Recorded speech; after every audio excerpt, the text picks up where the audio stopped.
കഴിഞ്ഞ ഒരു 3, 4 മാസമായിട്ട് ഇസാന് ഗ്രൗണ്ടിൽ ഫുട്ബോളിൻ്റെ മാച്ചോ അല്ലെങ്കിൽ ക്യാമ്പോ ഒന്നും ഉണ്ടായിരുന്നില്ല കേട്ടോ. അപ്പോൾ അതിൻ്റെ ഒരു വിഷമം അവർക്ക് എല്ലാവർക്കും തന്നെ ഉണ്ടായിരുന്നു. ഇസാന് മാത്രമല്ല, അവൻ്റെ കൂടെയുള്ള ആളുകൾക്കും.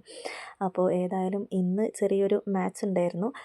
വയനാട് ജില്ലാ ടീമിൻ്റെ കളിക്കുന്ന പെൺകുട്ടികളുടെ കൂടെയായിരുന്നു ഇവർക്ക് മാച്ച് വെച്ചിരുന്നത് കേട്ടോ. ജസ്റ്റ് ഒരു പ്രാക്ടീസ് മാച്ച്. കുറേ ദിവസമായിട്ട് കളിയൊന്നും ഇല്ലാത്തത് കൊണ്ട് ജസ്റ്റ് ഒന്ന് പ്രാക്ടീസും കൂടി ആകുമല്ലോ എന്ന തലത്തിലുള്ള ഒരു ചെറിയൊരു മാച്ച് വെച്ചിട്ടുണ്ടായിരുന്നു കേട്ടോ. അപ്പോൾ ഇസാൻ ഗോൾ കീപ്പറാണ്. അപ്പോൾ കുറേ ദിവസത്തിൻ്റെ ശേഷം കളിക്കാൻ പറ്റിയതിൻ്റെ ചെറിയൊരു സന്തോഷത്തിലാണ് എല്ലാവരും ഉള്ളത്. കളിച്ചത് വെറുതെ ആയില്ല. പെൺകുട്ടികളൊക്കെ അങ്ങ് തോൽപ്പിച്ച് കുറച്ച് ഗോളുകളൊക്കെ ഇട്ട് കൊടുത്ത് 6 ഗോളിനാണ് നമ്മുടെ ചെക്കന്മാർ ജയിച്ചത് കേട്ടോ.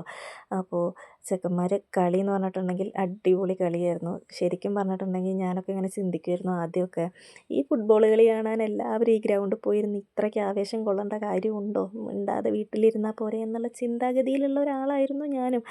പക്ഷേ സത്യം പറഞ്ഞാലുണ്ടല്ലോ, ഈ കുട്ടികളുടെ കളി കാണുമ്പോൾ തന്നെ അത്രത്തോളം ആവേശമാണ്. അപ്പോൾ പിന്നെ ശരിക്കും നല്ലൊരു മാച്ചൊക്കെ നടക്കുമ്പോൾ എത്രത്തോളം ആവേശം കാണുന്നവർക്ക് ഉണ്ടാവും എന്നുള്ളത് എനിക്ക് ശരിക്കും പറഞ്ഞിട്ടുണ്ടെങ്കിൽ ഇസാൻ കളിക്കാൻ പോയി തുടങ്ങിയതിൽ പിന്നെയാണ് എനിക്കതിൻ്റെ ഒരു ഒരു ഒരു ഒരു സംഭവം മനസ്സിലായി തുടങ്ങിയത് കേട്ടോ.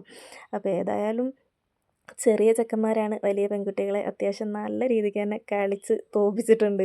അതിൻ്റെ ഒരു സന്തോഷമുണ്ട്. ചെക്കന്മാർക്ക് എല്ലാവർക്കും തന്നെ ഭയങ്കര സന്തോഷത്തിലായിരുന്നു കേട്ടോ. അപ്പോൾ ഇസാൻ്റെ കൂട്ടാളികളും 2 ടീമൊക്കെ എല്ലാവരും നന്നായിട്ട് കളിച്ചു. എന്നാലും നമ്മുടെ ചെക്കന്മാർ ജയിച്ചതിലുള്ളൊരു സന്തോഷം ഉണ്ടായിരുന്നു. അപ്പോൾ ഞാൻ കുറച്ച് നേരം കണ്ടിട്ട് പിന്നെ ഞാൻ ഡ്യൂട്ടിക്കും കയറി കേട്ടോ.